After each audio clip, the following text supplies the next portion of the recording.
হুইসেলের শব্দে প্রতিদিন এভাবেই স্টেশনে ঢোকে কালচে ধাতব দেহের স্টিম লোকোমোটিভ বা বাষ্পচালিত রেল ইঞ্জিন।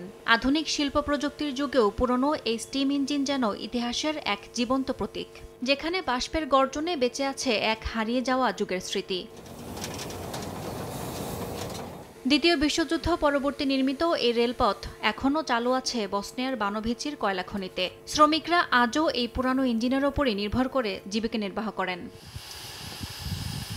চালক জানান, এমন স্টিম লোকোমোটিভ সিরিজের ইঞ্জিন বর্তমানে পৃথিবীতে আর কোথাও নেই। শুধু বানোভিচিতেই এটা চালানো এবং রক্ষণাবেক্ষণ করা হয়। বাষ্প শক্তিতে চালিত ট্রেনটিতে জ্বালানি হিসেবে ব্যবহার করা হয় কয়লা। বানোভিচি কয়লা খনির গেজ রেল লাইনে চলছে ১৯২০ দশকের প্রযুক্তির এই ইঞ্জিন। প্রতিষ্ঠানের নিজস্ব প্রকৌশলীরা নিয়মিত যত্নে সচল রাখছে ইঞ্জিনটি। এটা 83159 সিরিজের বাষ্পচালিত লোকোমোটিভ।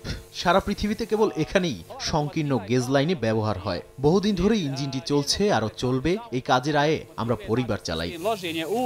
পুরানো প্রযুক্তি হলেও দৈনন্দিন কাজে এখনও অপরিহার্য এই লোকোমোটিভ। ইয়াসমিন অনন্যা, সময় সংবাদ।